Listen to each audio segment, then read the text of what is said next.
Hi, I'm Derek Reinhardt here at the Avid booth, showing off all the great new things we have inside Media Composer 2019.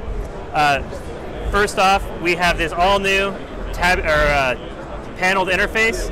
Everything is now modular, and I can move things around, resize them, float things, tab them wherever I want, rearrange things however I see fit to best work with my workflow. That could include as well tabbing them into the existing interface to keep things clean and smooth, to really keep the clutter out of the way and keep me working as efficiently as possible. If you decide you really want to go back to the way you used to, where everything was its own floating little panel, we do still support that. You can right-click on any of these panels and they will float, and you can bring it back up to how you were working before with all of these individually floating panels. But we think this panel UI is great, and we highly recommend you try it out. We also introduced this quick workspace bar right here on the side, so I can quickly jump between different workspaces as my workflow demands. So if I need to go do some effects editing or do some quick color correction, I no longer have to completely stop, change my workspace and come back. I can quickly jump to it, make my correction, and then jump right back into my editing without breaking stride. So all of these all of these panels can be resized and moved around. I can even, as we see here, I've tabbed them into this one panel, so I can get that source browser there when I need it, and it's not when I don't. Another big new thing we have is this bin container. So inside the bin container, we still see the list of bins as we always saw them, but now we give you this workspace here on the side where all of your bin content lives. And this itself is also tabbed, so I can quickly keep all of my tabs there. I no longer have bins floating behind bins, floating behind bins. I can quickly tab between those, and it's the same as everything else. I can pull that bin out if I decide I want to pull that bin out, or I can even build out this bin workspace to be bins next to bins, below bins, whatever I see to best work my workflow. So all of that works great. I can rearrange it, make it exactly how I want it to see. We also have introduced a couple of new tools. One of them is this inspector pane. Let me get some clips.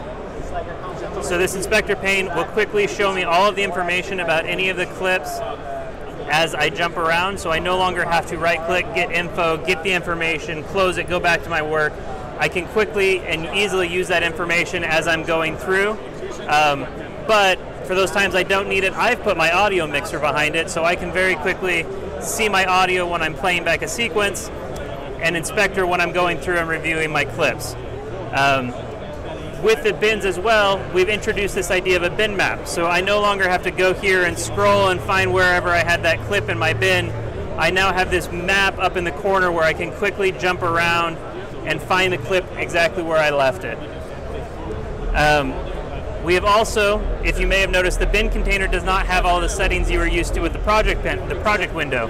So we have moved the project settings into this settings menu, where all of that information is still exactly as you expected it, but the settings are no longer one massive list of settings. I can now quickly find the setting I need in a little bit more efficient method, really keeping you flowing and keeping you going the way that you need to be as creative as possible, to really keep the tool out of your creativity and just let you be as creative as you need to as you're going through doing your editing.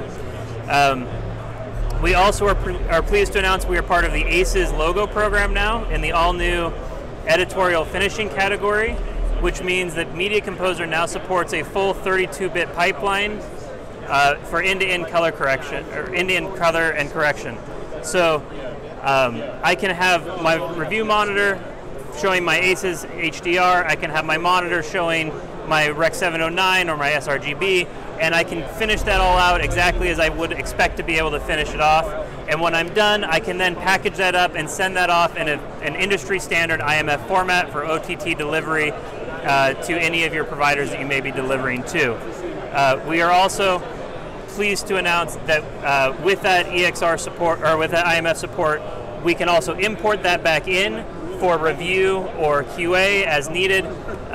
We are also, with the export, now supporting EXR import so that I can really take those sequences that I may receive from a VFX or color artist and bring those back in to really do my finishing inside of Media Composer.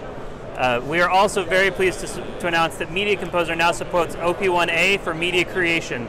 I now have the option to choose between my OP Atom and my OP1A to decide whatever fits my workflow best. Again, keeping the tool as creative as you need to really keep your workflow as efficient as possible to keep it working for you and not against you. So we have that and many new things coming inside Media Composer 2019. Feel free to come on to the Avid booth at South Upper 801 and feel free to ask us any questions and we will get them answered for you.